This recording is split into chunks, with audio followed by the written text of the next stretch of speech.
পেটের আগুন যখন সব পুড়িয়ে দেয় তখন মানুষ বাঁচার জন্য যে কোনো পথই বেছে নিতে পারে। ক্ষুধার জ্বালা সইতে না পেরে মনিরুল ইসলাম শুরু করেন কাঁচা শাকসবজি খাওয়া। একসময় যা ছিল বাঁচার আকুতি, তাই হয়ে ওঠে তার অভ্যাস। এখন কাঁচা করলা, কচু কিংবা যে কোনো শাকসবজি তার কাছে সেই স্বাদ। অথচ ডিজিটাল যুগের দর্শকেরা অনেকেই মনে করেন অন্যান্য টিকটকারদের মতো ভাইরাল হওয়ার জন্যই তিনি এসব করে বেড়ান। আজ আমরা বলছি সেই মনিরুল ইসলামের কথা, যিনি জন্মের পর থেকেই মা বাবার আদর স্নেহ থেকে বঞ্চিত হয়েছেন। ছোটবেলা থেকে অন্যের বাড়িতে খেটে বড় হলেও মেলেনি প্রাপ্য মজুরি। জীবনে বেশিরভাগ সময় পড়েছেন অন্যের ব্যবহৃত পুরনো কাপড়। এমনকি গরু ছাগলেও যা মুখে তোলে না তেমন খাবার খেয়ে তিনি প্রমাণ করেছেন পেটে ক্ষুধা থাকলে ঘাস লতাপাতাও অমৃতের সমান। বাবা মায়ের মধ্যে বনিবনা না হওয়ায় জন্মের পরই মনিরুলের ঠাঁই হয় অসহায় নানির কাছে।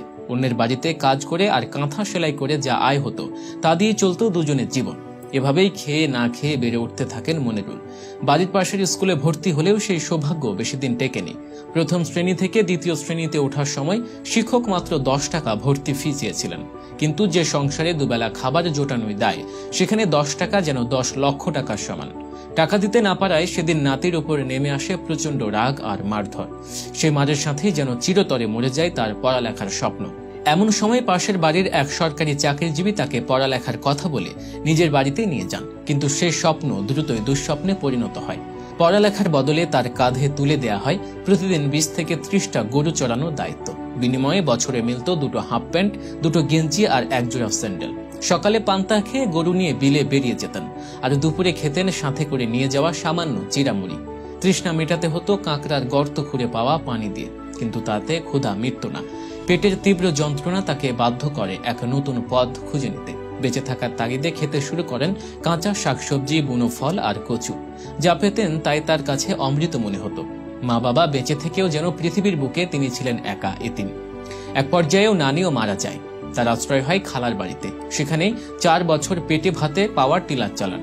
এরপর খালাতো বোনের জামাই ঢাকায় একটি চাকরির ব্যবস্থা করে দেন, কিন্তু সে চাকরির জন্য 5,000 টাকা ঘুষ দিতে হবে শুনে তার মাথায় আকাশ ভেঙে পড়ে। ধার করে ঢাকায় গেলেও মাস তিনেকের মাথায় টাইফয়েডে আক্রান্ত হয়ে তাকে গ্রামে ফিরতে হয়। সুস্থ হয়ে ড্রাইভিং শিখে নতুন চাকরি নেন, কিন্তু করোনার কারণে সে চাকরিও চলে যায়। চারদিকে যখন শুধুই অন্ধকার, তখন জীবনের সেই কঠিনতম অভিজ্ঞতায় তাকে নতুন পথে দিশা দেখায়। কাঁচা শাকসবজি খাওয়ার ভিডিও বানিয়ে টিকটকে ছাড়তে শুরু করেন। তার মুখে সেই স্বাদ সংলাপটি দ্রুতই দর্শকদের মধ্যে সাড়া ফেলে, কিন্তু ভাগ্য তার সহায় ছিল না।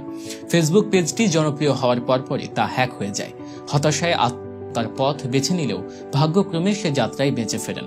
পরে খালার উদ্যোগে বিয়ে করে নতুন জীবন শুরু করেন মনিরুল ইসলাম।